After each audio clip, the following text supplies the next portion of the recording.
Indonesia adalah rumah bagi 80% orang utan di dunia yang hanya ditemukan di Borneo dan Sumatera. Investigasi yang dilakukan oleh EIA dan Telapak mengungkap bahwa populasi orang utan di kedua tempat ini sedang berada dalam ancaman yang serius.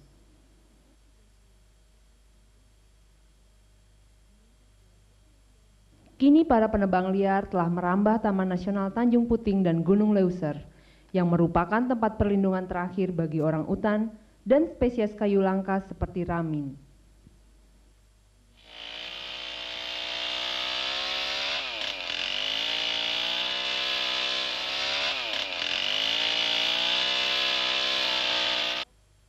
Program penelitian orang utan yang terkenal di Taman Nasional Tanjung Puting di Provinsi Kalimantan Tengah didirikan oleh Profesor Birute Galdikas di awal tahun 70-an.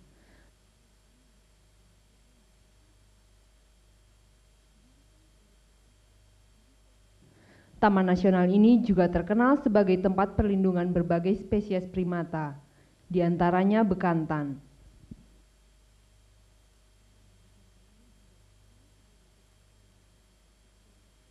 Taman Nasional Gunung Leuser adalah satu-satunya tempat di dunia di mana orang utan dilindungi bersama satwa liar lainnya seperti harimau Sumatera, badak Sumatera, gajah, beruang madu, dan macan dahan.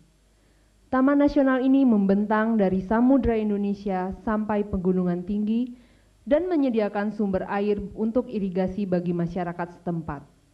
Rawa-rawa di Taman Nasional ini, di mana ditemukan populasi orang utan yang paling padat di dunia, merupakan penyerap karbon yang sangat penting dan berperan sebagai pencegah banjir.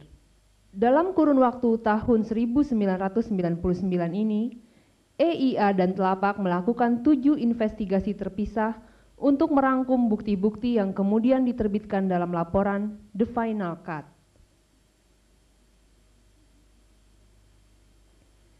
Di Taman Nasional Tanjung Puting, para investigator menemukan praktek penebangan liar terjadi di seluruh kawasan Taman Nasional. Hampir di setiap sungai di sana ditemukan rakit-rakit kayu yang mengangkut kayu keluar dari Taman Nasional, tumpukan kayu ramin, serta pondok kerja para penebang liar. Sementara di bagian timur, beberapa truk digunakan di jalan khusus yang dibangun para penebang liar. Bahkan di tengah-tengah Taman Nasional, membentang rel-rel logging setidaknya 17 cabang.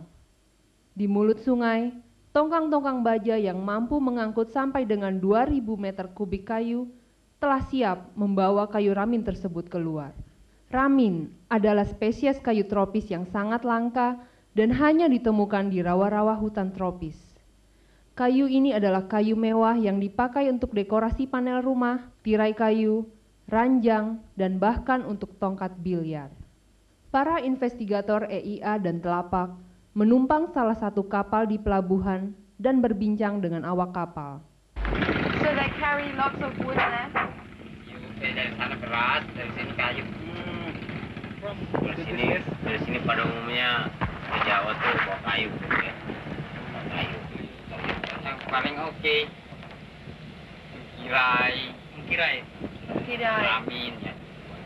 Jadi kalau ramin kan sampai diekspor ke Hongkong, pakai dolar. Orang di balik semua aktivitas ini adalah Raja Kayu Abdul Rashid, pemilik Tanjung Lingga Group yang berpangkalan di Pangkalan Bun, yang memiliki pabrik-pabrik di Sungai Arut dan memiliki koneksi khusus dengan polisi dan militer. Kami menyamar, kami mengunjungi salah satu pabrik somil yang dimiliki oleh PT Tanjung Lingga, dan pabrik tersebut sangat besar dengan karyawan yang jumlahnya ratusan. Skalanya adalah skala besar, skala komersial. Sebagai bagian dari perusahaan Tanjung Lingga Group, pabrik ini mengolah ramin menjadi kayu cetak dan tirai untuk diekspor ke Hong Kong, Singapura, Taiwan, dan Amerika. Sementara para penebang liar hanya dibayar $1 per meter kubik kayu yang sudah diolah dijual pabrik ini seharga sampai dengan $1.000 per meter kubik.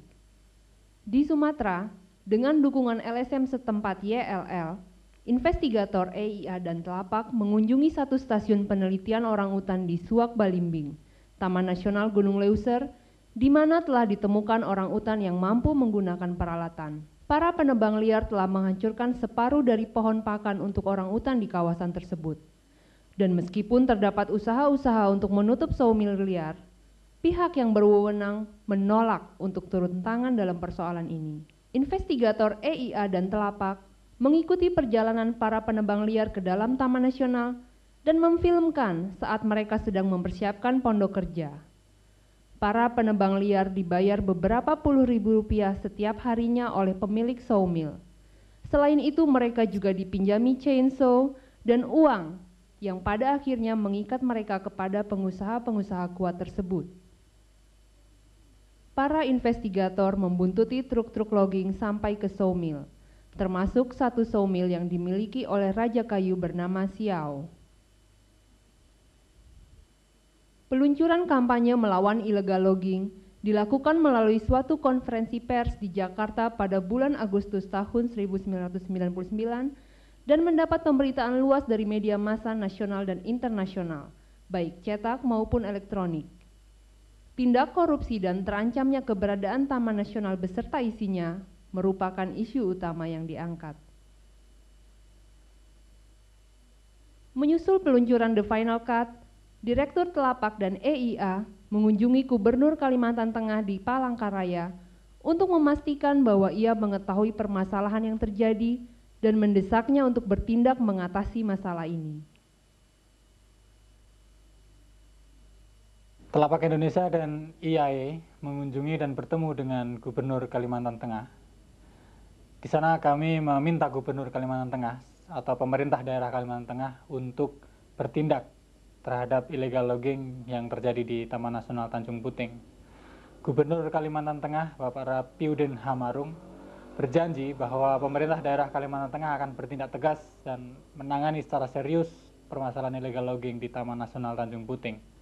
Dia berjanji akan menutup sawmill-sawmill liar. Dia akan menindak aparat pemerintah daerah yang terlibat dalam illegal logging. Seiring berjalannya waktu, Telapak dan EIA menerima banyak informasi yang simpang siur mengenai keadaan di Tanjung Puting, baik dari pemerintah maupun masyarakat setempat. Telapak dan EIA mengirimkan investigatornya kembali ke Tanjung Puting untuk mengetahui situasi terakhir dan apakah terjadi perubahan di daerah itu. Dalam perjalanannya, tim investigator berpapasan dengan perahu yang mengangkut rakit kayu keluar dari Taman Nasional. Rakit kayu yang terdiri dari ratusan kayu yang baru saja ditebang diangkut menuju sawmill di Kumai, kota terdekat. Ini adalah pemandangan yang sama seperti terlihat beberapa bulan yang lalu.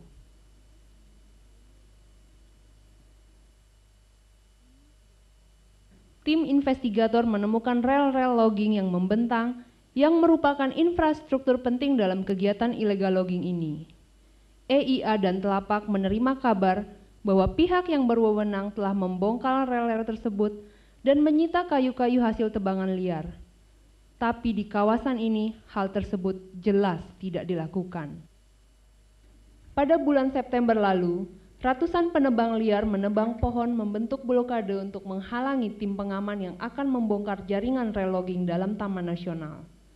Dan menurut berita terakhir, di bagian Taman Nasional yang merupakan daerah wisata, illegal logging telah berhenti, tetapi masih terjadi di bagian lainnya. Bukan para penebang liar yang harus ditindak, melainkan para raja kayu yang mengendalikan dan mengeruk keuntungan dari penebangan liar ini, seperti Abdul Rashid dari Tanjung Lingga Group. Tapi bukan saja terhindar dari tuntutan, ia malah memperoleh IPK dan saudara kandungnya yang bekerja untuknya ditunjuk menjadi Kepala Badan Pengelola Taman Nasional. Bahkan Rashid terpilih menjadi anggota MPR mewakili utusan daerah. Menyusuri Sungai Sekonyer, tim investigator menyelidiki kemana kayu-kayu ramin tersebut dibawa. Tepat di mulut Sungai Sekonyer, tim investigator menemukan sawmill yang sedang beroperasi penuh. Rakit-rakit kayu dilepaskan dari ikatannya dan kemudian masuk ke dalam sawmill untuk diolah. Sawmill ini ilegal. Informasi mengenai pemilik sawmill ini telah disampaikan kepada pihak yang berwajib. Tim investigator berhasil memfilmkan ramin yang telah diolah diangkut ke dalam sebuah kapal tak bernama yang selanjutnya siap diberangkatkan menuju pasar domestik dan internasional. Sementara tak jauh dari sana terdapat pangkalan marinir yang ditugaskan untuk mengamankan Taman Nasional. Meskipun sudah terdapat bukti-bukti yang nyata, pihak yang berwajib masih belum bertindak. Telapak Indonesia dan EIA akan terus melakukan kampanye ini melalui berbagai upaya pendidikan publik dan lobi politik. Kampanye ini akan berlanjut sampai illegal logging dapat dihentikan. Kegiatan illegal logging, selain mengancam keberadaan Taman Nasional beserta isinya, juga menimbulkan kerugian ekonomi yang luar biasa bagi negara. Jika kegiatan ini tidak dihentikan, maka kehancuran hutan Indonesia sudah di depan mata. Dengan adanya iklim perubahan dan pemerintahan baru di Indonesia, maka peluang penghentian illegal logging dan perubahan kebijaksanaan pengusahaan hutan yang berorientasi ke masyarakat menjadi sangat terbuka. Penebangan liar di Taman Nasional Tanjung Puting sudah mencapai taraf yang sangat memprihatinkan. Ini kasus yang sangat-sangat buruk bagi Indonesia, bagi hukum Indonesia, dan bagi Departemen Kehutanan dan Perkebunan.